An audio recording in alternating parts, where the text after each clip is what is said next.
Well, I'm standing next to the happiest man in the Crucible tonight, Stuart Bingham. You are through to the World Championship semi-finals for the very first time, and you've beaten Ronnie O'Sullivan to get there. Yeah, unbelievable. So looking forward to the match tomorrow. The one table set up. So for me, that's a dream come true. Seeing all the years of people playing in the semis and the final, I've got that chance. So I'm over the moon beating Ronnie 13-9. Took the game to him tonight and played really well.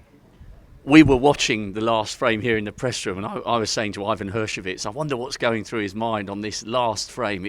You've been around on the circuit for 20 years now. We know you've won Shanghai and you won the Aussie 4 years ago, but this is in front of a massive audience on the sport's biggest stage. What was going through your mind on that last clearance? Was there emotion creeping in, or were you icy cool, concentrating on one ball at a time? Yeah, I was pretty icy cool, and I've been in that situation where I've been up and end up losing. So I was just trying to keep me calm and say pot one ball at a time. And as soon as I got the chance, I weren't gonna back off. I was going to go for it. And I've learnt off Ronnie in the past, sort of going for it. I've been. I think it was the Champions of Champions final. I seemed to tighten up near the end of the match, and I heard he done a press interview after, and he said about tightening up. He said you should still play the same as you're going for this shot. So I just thought, well, if I get one chance, I've got to go for it all out. So what was your overwhelming feeling and emotion in the few seconds just as the match finished and you shook Ronnie's hand? Were you feeling the weight of the moment? No, it hit me about 5 minutes after, as soon as I got back to the dressing room. Or as I was walking back to the dressing room, then the emotions started. I got in the room and I had a few tears in my eyes. I rang the wife up and I started crying on the phone, and she sort of half cried as well. So that's when it hit.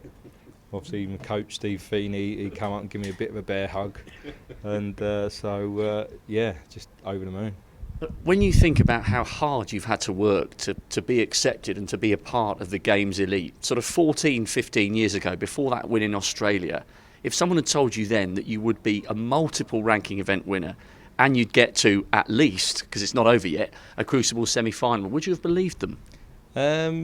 Not really, no. Obviously, the 15 years of being in the wilderness, really, and then I sort of about 5 years ago started with my coach Steve, and since then I've gone strength to strength. I've seen I suppose gone back to basics, and sort of very happy with myself. Obviously got married, had a little boy, and I think that sort of settled me down with everything, and with all the tournaments on. I've just gone from strength to strength, and 5 years ago someone said you'd be in the semis after beating Ronnie. I'd have told them you must be joking. So look, how do we compare this performance to other tournaments that you've won? Because I said in my introduction this is one of the biggest sessions of snooker in your life, and I think it was, but where does this rank in comparison to, say, winning that first title in Australia or winning the Shanghai earlier this season? Is it as big as those in a different way?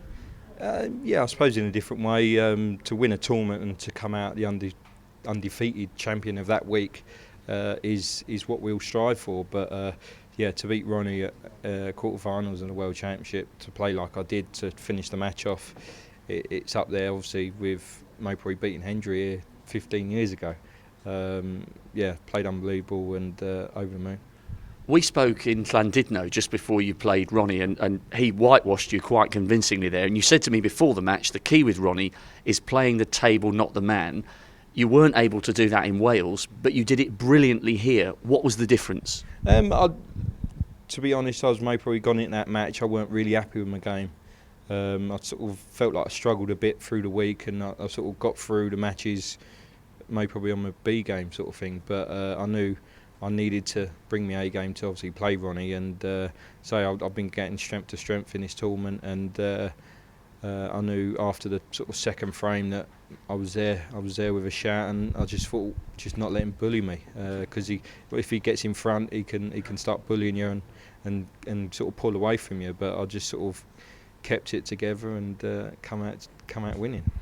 So presumably, having beaten Ronnie O'Sullivan on what many would regard to be his patch, on his 17th Crucible quarter-final, playing an informed Judd Trump holds no fear. It's just going to be tough. It's maybe probably going to be tougher than that match. With the emotions of being on the one table setup as well. Judd's going to be fearless, and what he done to Ding, he just pulled away from him. So I've got to try and, if I can play my own game, then say I'm as confident as Judd. So sort of let's get it on and looking forward to it. And when do you start thinking about getting your wife up so that she can watch you walk out and hear the crowds roar when you come out on the single table setup on the sport's biggest stage for the first time? Is she coming? Not sure. Got to speak to her. I'd say I had a quick 5-minute conversation, but say I couldn't really talk because I was in tears. But I'll have a talk with her tonight and see what she wants to do. You've won a lot of admirers over the years, Stuart, and specifically over the last 10 days. That was an absolutely epic win, so many congratulations. Can't wait to introduce you tomorrow on the one table setup. Well done, mate. Cheers, Rob.